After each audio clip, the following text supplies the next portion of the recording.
তার নামাজের নিয়তের সাথে গয়রুল্লাহর নিয়ত ঢুকাইয়া ফেলছে, যার কারণে সে শিরকের মধ্যে লিপ্ত হয়ে গেছে, তার অন্তরটা কলুষিত হয়ে গেছে, অপবিত্র হয়ে গেছে। এই অপবিত্র অন্তর নিয়ে নামাজ পড়লে নামাজ আল্লাহর দরবারে পৌঁছবে না। আমার অন্তরকে আল্লাহর সাথে অন্য কাউকে শরিক করা থেকে পবিত্র করতে হবে। কারণ হইল, শরীরে যদি নাজাসত লাগে, নাফাকি লাগে, কাপড়ের মধ্যে যদি নাজাসত বা নাফাকি লাগে, ওগুলো আপনি পানি দ্বারা ধুইলে কাপড়টা পরিষ্কার হয়ে যায়। কিন্তু অন্তরের মধ্যে যদি নাফাকি লাগে, এটা কোন পানি দিয়ে ধুইবেন?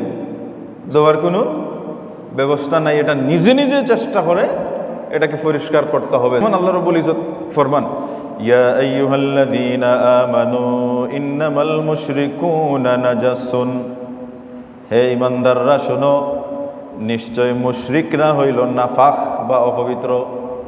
মুশরিক কারা? যারা আল্লাহর সাথে শিরিক করে তাদেরকে বলা হয় মুশরিক। এখন সে যে কাপড় পরে আসছে তোমার সামনে, সে কাপড়টা এইমাত্র ইস্ত্রি দিয়ে আইছে, নতুন চকচকে নতুন কাপড় পরে আসছে।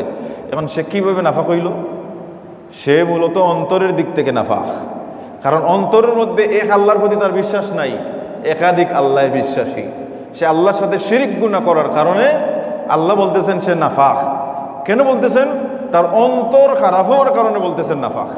তার কাপড় তো পরিষ্কার, বডির মধ্যেও নাজাসত লাগাইল নাই, কিন্তু আল্লাহ বলতেছেন নাজাস। এটা কোন দিক থেকে বলতেছেন? অন্তরের দিক থেকে, যে তার অন্তর খারাপ, অন্তরের মধ্যে শিরকি ঢুকানো, অন্তরের মধ্যে আমি আল্লাহর জায়গা দেওয়ার কথা এখানে আরেকটা ঢুকিয়ে দিছে গয়রুল্লাহ। একাধিক আল্লাহ বিশ্বাসী, এক আল্লাহ বিশ্বাসী না হওয়ার কারণে তার সমস্ত বডিটা নাফাক। এই জন্যে ইমানদার যখন নামাজ পড়তে আসবে, এবাদত যে কোনো এবাদত করবে, তখন তার বাহ্যিক পরিষ্কার পরিচ্ছন্নতার পাশাপাশি তার অন্তরকেও পবিত্র করতে হবে, অন্যথায় এবাদত আল্লাহর দরবারে কবুল হবে না। একজন মানুষের পবিত্রতা হাসিল করতে হয় দুইটা দিক থেকে, একটা হলো বাহ্যিক আর এটা হলো বাতিনিভাবে। বাহ্যিকটা কোনটা? অজু গোসল, অথবা অজু গোসলে যদি অপারক ব্যক্তি হয়, যে ফানি সইলেই তার বেমার বেড়ে যাবে, ফানি সইলেই মরে যাবে, এরকমের অসুখ বিসুখ আলা মানুষ আছে না, এরকমের ব্যক্তি যদি হয়, তাহলে তার দ্বারা আল্লাহ কি করছেন? তয়ম্মুমের বিধান দিয়েছেন, যে তোমরা তয়ম্মুমের মাধ্যমে পবিত্রতা হাসিল করতে পারো। এটা হচ্ছে বাহ্যিক।